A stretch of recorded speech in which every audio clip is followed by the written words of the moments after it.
दोस्तों, एक बहुत ही कॉमन सिम्पटम थोड़ी दूर चलने के बाद या थोड़ी देर खड़े रहने के बाद कमर के निचले हिस्से, बटक्स और पैरों में दर्द होना, झंझनाहट होना, इस तरह के सिम्पटम बहुत कॉमनली पेशेंट्स आते हैं ओपीडी में कि सर इस तरह के सिम्पटम आ रहे हैं कि जब हम रेस्ट पे रहते हैं तो कोई दिक्कत नहीं है, अगर हम लेटे हुए हैं, हम रेस्ट से सिटिंग करके कुछ काम कर रहे हैं तो कोई दिक्कत नहीं है, लेकिन जैसे ही चलते हैं थोड़ी दूर और उसके बाद में दिक्कत आने लग जाती है इस तरह की।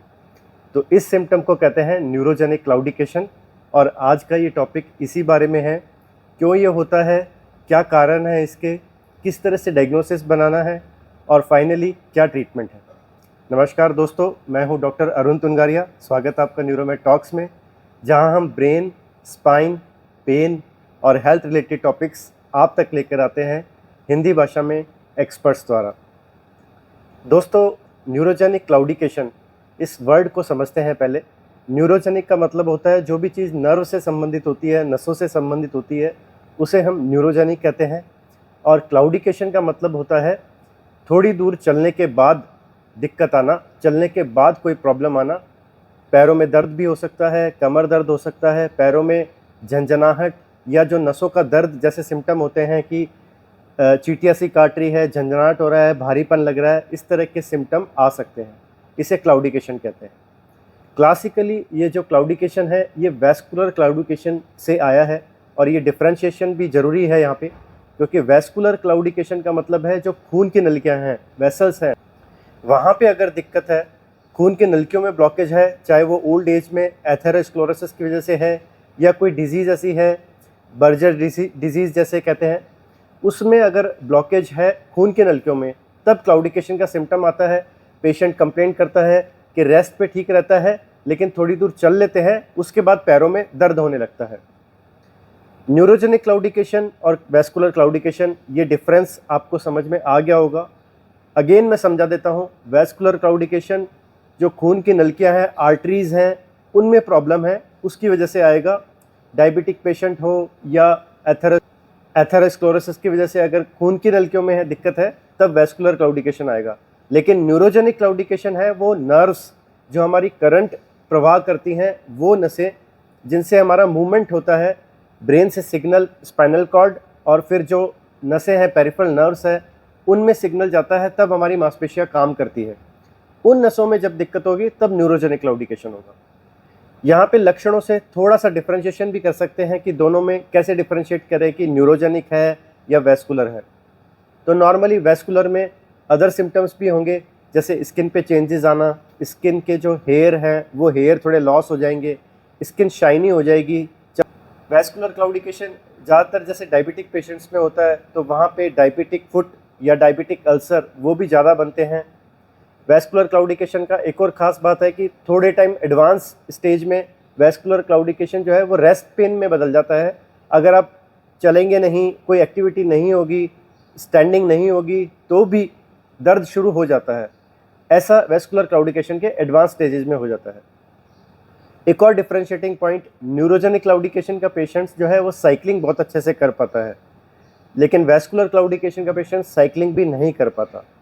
वैस्कुलर क्लाउडिकेशन में मसल्स जो है, मांसपेशियाँ हैं, उनकी जैसे ही डिमांड बढ़ती है ब्लड की, जैसे ही एक्टिविटी होती है, चलना हो गया, साइकिलिंग हो गया, मसल्स की डिमांड बढ़ती है ब्लड की, लेकिन क्योंकि ब्लड वेसल्स में वहाँ ब्लॉकेज है, वो डिमांड पूरी नहीं हो पाती, इस वजह से मांसपेशियों में दर्द होता है।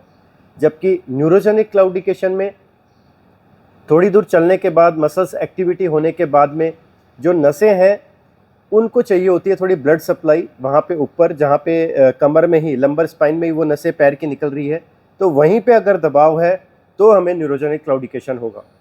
इसलिए न्यूरोजेनिक क्लाउडिकेशन का जो इम्पॉर्टेंट कॉज है, या कह सकते हैं जो एक्चुअली में न्यूरोजेनिक क्लाउडिकेशन का रियल कॉज है, वो लंबर कनाल स्टेनोसिस है। लंबर कनाल स्टेनोसिस का मतलब है हमारी जो लंबर स्पाइन है, जो सबसे नीचे वाला रीढ़ की हड्डी का हिस्सा है, वहाँ पे जो नसें निकल रही है वो पैरों को सप्लाई करती है, दोनों जो पूरे पैर हैं हमारे उनमें सप्लाई करती है। तो वहीं पे अगर दबाव है, चाहे वो डिस्क की वजह से हो, चाहे कुछ पेशेंट्स में जो कैनाल होती है वो कंजेनाइटली नैरो होती है, जन्मजात वो थोड़ी उसकी डायमेंशंस कम होती है, या वहाँ पे आर्थ्रोपैथी हो गई है, वहाँ के जो जॉइंट्स हैं वो एज के साथ में थोड़ा सा उनमें सूजन आ गई है, कोई भी कारण हो, अगर वहाँ पे वो नस दब रही है तो न्यूरोजेनिक क्लाउडिकेशन होगा। तो मोटे तौर पे ये जो डिफरेंशिएशन है ये ज़रूरी है।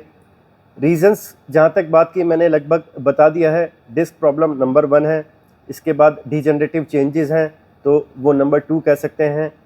इसके बाद कुछ पेशेंट्स में कॉन्जेनाइटली वो नैरो होती है कनाल, वहाँ पे जो जगह होती है नसों के लिए वो शुरू से ही कम होती है, और जब थोड़ा सा भी डिस्क होता है, माइल्ड डिस्क बल्ज भी होता है, तो वहाँ पे प्रॉब्लम शुरू हो जाती है और न्यूरोजेनिक क्लाउडिकेशन के सिम्टम आने लग जाते हैं। इसके अलावा रेयरली ट्यूमर हो सकता है या कोई चोट लगी हो, उसकी वजह से भी इस तरह के सिम्टम आ सकते हैं। तो ये तो बात हुई कि न्यूरोजेनिक क्लाउडिकेशन के सिम्टम्स के बारे में। यहाँ पे एक बात थी कि साइक्लिंग न्यूरोजेनिक क्लाउडिकेशन के पेशेंट अच्छे से कर पाते हैं। ऐसा क्यों होता है? ऐसा दोस्तों इसलिए होता है क्योंकि साइक्लिंग में अक्सर आपने देखा होगा साइक्लिंग करते हुए आगे की तरफ झुकाव होता है, क्योंकि हमें हैंडल पकड़ना होता है, आगे की तरफ झुक जाती है हमारी कमर या लंबर स्पाइन का वो भाग जहाँ पे प्रॉब्लम है वो आगे की तरफ झुक जाती है, और इससे होता ये है कि वहाँ पे जो दबाव था नस पे उसे वो कम हो जाता है, नसों को थोड़ी जगह मिल जाती है। दूसरा, साइक्लिंग में जो पोजीशन होती है, बॉडी की पोस्चर है, वो भी फेवरेबल होता है, नसों पे दबाव कम करता है। इस वजह से साइक्लिंग जो है वो न्यूरोजेनिक क्लाउडिकेशन के पेशेंट अच्छे से कर पाते हैं। बहुत ही ज़्यादा दूर साइक्लिंग करने के बाद ही उन्हें कोई दिक्कत आएगी, लेकिन चलने पे उन्हें दिक्कत आती है। यहाँ ये बात जानना भी ज़रूरी है कि क्लाउडिकेशन जो है वो हम डिस्टेंस क्लाउडिकेशन का देखते हैं। ये क्या होता है कि कितनी दूर पेशेंट बिना आराम किए चल पा रहा है, मतलब वो चलना शुरू किया है, शुरुआती दौर में वो हो सकता है कि 2 किलोमीटर चल रहा है, उसके बाद दिक्कत आ रही है, लेकिन जैसे जैसे लंबर कनाल स्टेनोसिस यानी जो दबाव है नस पे वो बढ़ेगा अगर, तो वो जो डिस्टेंस है जिसे क्लाउडिकेशन डिस्टेंस कहते हैं वो कम होने लग जाएगा। फिर बाद में उसे वो हो सकता है 1 किलोमीटर चले, फिर उसे दिक्कत आने लग जाए, और धीरे धीरे ये डिस्टेंस जो है वो कम होता रहता है depending on severity of the kanal stenosis. नसों पे जितना दबाव बढ़ेगा ओवर द टाइम, वैसे वैसे क्लाउडिकेशन डिस्टेंस कम होता जाएगा। चलने के बाद उसको रेस्ट करना पड़ेगा, बैठना पड़ेगा, और फिर उसे लगेगा कि हाँ बैठने से मुझे रेस्ट करने से आराम आ रहा है, और फिर वो वापस अपना चलना शुरू कर सकता है। तो ये क्लासिकल चीज़ होती है न्यूरोजेनिक क्लाउडिकेशन में। डायग्नोसिस की जहाँ तक बात है, क्लिनिकली हम बिल्कुल पेशेंट की बातें सुन के डायग्नोसिस कुछ हद तक बना सकते हैं। हम देखते हैं ओपीडी में अगर कुछ मिडिल एज पेशेंट हैं, कमर दर्द की कुछ प्रॉब्लम है, हो सकता है माइल्ड सिम्टम हो कमर दर्द के, लेकिन क्लासिकल उनकी जो प्रॉब्लम्स है वो इस तरह से सामने आती है कि सर खड़े रहते हैं, अक्सर अगर हाउसवाइफ्स हैं किचन में खड़ी रहती हैं तो खड़े रहने के बाद ये दिक्कत आने लग जाती है, या फिर चलने के बाद हम टहलने जाते हैं पार्क में, पहले हम 4 चक्कर लगाते थे पार्क के, लेकिन अब 2 चक्कर लगाने के बाद ही पैरों में, बैक ऑफ द थाई में, बटक्स में, कमर में दर्द और झंझनाहट होता है, जिसकी वजह से हमें बैठना पड़ता है। तो ये हमारी प्रॉब्लम आ रही है। इसलिए हम हिस्ट्री से, पेशेंट की बातों से एक अंदाज़ा लग जाता है कि क्लाउडिकेशन की प्रॉब्लम है और लंबर स्पाइन को हमें चेक करना है। लंबर स्पाइन को चेक करने के तरीके एक्सरे हो सकता है, एमआरआई हो सकता है। इन दोनों में से एमआरआई प्रेफरेबल है, क्योंकि एमआरआई बहुत क्लियरली सारी प्रॉब्लम्स को बता देता है कि किस लेवल पे प्रॉब्लम है, क्योंकि हमने पहले वीडियोस में जाना है कि लंबर स्पाइन में L1, 2, 3, 4, 5 इस तरह से लंबर स्पाइन हमारी 5 अलग अलग हड्डियां हैं। तो जो ज़्यादातर प्रॉब्लम है वो L4, L5 और S1 में आती है। तो वो बहुत क्लियरली एमआरआई पे हमें पता चल जाता है, एक लेवल पता चल जाता है, एक सीवियरिटी पता चल जाती है, कनाल स्टेनोसिस कितना है। आपने एमआरआई रिपोर्ट अगर कभी देखी हो तो रिपोर्ट में हमेशा डायमेंशंस लिखी होती है कि जो नसों के लिए जगह है उसको जो जगह मिल रही है, डायमेंशंस है, वो कितने मिलीमीटर्स में है।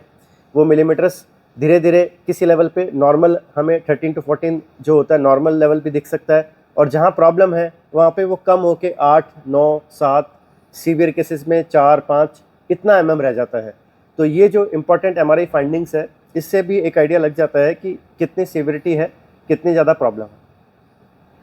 डायग्नोसिस होने के बाद में अब बात करते हैं कि ट्रीटमेंट क्या है। ट्रीटमेंट मल्टी मोडेलिटी ट्रीटमेंट अपनाना पड़ता है। सारी चीज़ों को हमें देखना पड़ता है कि लाइफस्टाइल मॉडिफिकेशन भी सही रहे, पेशेंट का जो अर्गोनॉमिक एडजस्टमेंट है, उसके बैठने का तरीका, काम करने का तरीका, उसमें थोड़ा एडजस्टमेंट लेके आएँ। मेडिसिन्स भी काम करती है इनिशियल स्टेज में, लेकिन अगर कनाल स्टेनोसिस सीवियर हो गया है, क्लाउडिकेशन इतना ज़्यादा हो गया है कि अब तो बस 5 मिनट खड़े रहते हैं और उसके बाद ही दिक्कत आने लग जाती है और बैठना पड़ता है, तो हमें सर्जिकल ऑप्शंस की तरफ जाना पड़ सकता है। क्लाउडिकेशन इतना ज़्यादा सीवियर हो गया है कि मुश्किल से 10-15 कदम चलने के बाद ही दिक्कत आने लग गई है, तो फिर सर्जिकल ऑप्शंस ज़्यादा बेटर रहते हैं। जहाँ तक सर्जिकल ऑप्शंस की बात है, तो देखते हैं कि ओल्ड एज में अक्सर हम कोशिश करते हैं, अगर कोमॉर्बिडिटीज़ हैं, मतलब कुछ मेडिकल कंडीशन साथ में है, जैसे कि डायबिटीज़, हाइपरटेंशन और एज अगर ज़्यादा है, तो सर्जरी अवॉइड करने की कोशिश करनी चाहिए डेफिनेटली। ऐसे केसेस में जहाँ पे सर्जरी नहीं हो सकती, वहाँ पे कुछ पेन प्रोसीजर्स होते हैं, जैसे कि एपिड्यूरल इंजेक्शन या रूट ब्लॉक्स, ये कर सकते हैं। टेम्परेरी कुछ महीनों के लिए ये दर्द में आराम दे सकते हैं। जो लाइफस्टाइल मॉडिफिकेशंस की मैं बात कर रहा था, उसमें मेनली है वेट रिडक्शन। अगर बॉडी का वेट, खासकर जो पेट का मोटापा है, वो कम होगा तो कमर पे जोर कम पड़ेगा, लंबर क्लान स्टेनोसिस में आपको फ़ायदा मिलेगा और आपका क्लाउडिकेशन का जो प्रॉब्लम है उसमें भी फ़ायदा मिलेगा। एक्सरसाइज, क्योंकि बहुत ज़्यादा वॉकिंग कर नहीं सकते हैं क्लाउडिकेशन की प्रॉब्लम में, साइकिलिंग जैसा मैंने कहा कि कर सकते हैं, तो जो लोग साइकिलिंग कर सकते हैं, चाहे वो रियल साइकिल, आउटडोर वाली साइकिल हो वो, या फिर जो घर पे बैठ के एक्सरसाइज वाली साइकिल हो, वो दोनों में से कोई भी आप जो आपको सूट करता है वो आप कर सकते हैं। इससे आपकी एक मोबिलिटी बनी रहेगी, मसल्स की स्ट्रेंथ बनी रहेगी, तो एक्सरसाइज भी ज़रूरी है। एक्सरसाइज दूसरे फॉर्म्स में जैसे कि योगा, स्ट्रेचिंग, ये भी एक अच्छा ऑप्शन है लाइफस्टाइल मॉडिफिकेशन में, ताकि हम क्लाउडिकेशन के प्रॉब्लम से थोड़ा छुटकारा पा सकें। फाइनली बात करते हैं हम कि सर्जिकल ऑप्शंस क्या है। सर्जरी में जो पहला ऑप्शन है उसको कहते हैं लैमिनेक्टमी। लैमिनेक्टमी का मतलब होता है जो हड्डी का पार्ट है हमारी लंबर स्पाइन में, जो दबाव डाल रहा है नसों पे, वो वाला हड्डी का पार्ट हटा दिया जाता है। इस प्रोसेस को लैमिनेक्टमी कहते हैं। इससे नसों के लिए जो जगह है वो थोड़ी खुल जाती है, उन्हें जगह मिल जाती है और पेशेंट के जो सिम्टम्स हैं उनमें बहुत अच्छा आराम आ जाता है।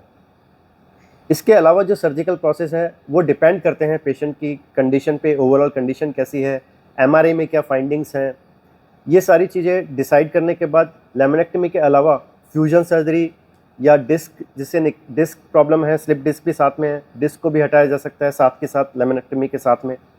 और या फिर फ्यूजन मतलब दो हड्डियों को जोड़ देना ताकि स्टेबिलिटी बन जाए, पूरी अच्छे से एक स्टेबल स्पाइन हो जाए, वो फ्यूजन सर्जरी भी की जा सकती है। उसमें रॉड और पेडिकल स्क्रूज डाल के उसे फिक्सेशन भी साथ में देना पड़ता है ताकि जो फ्यूजन प्रोसेस हमने किया है वो बहुत अच्छे से स्टेबल रहे, परमानेंट रहे। तो दोस्तों ये थे सारे ऑप्शन लंबर कनाल स्टेनोसिस या न्यूरोजेनिक क्लाउडिकेशन के। उम्मीद है आपको ये वीडियो पसंद आया होगा। इसी तरह के वीडियोस के लिए बने रहिए इस चैनल पे। Thank you.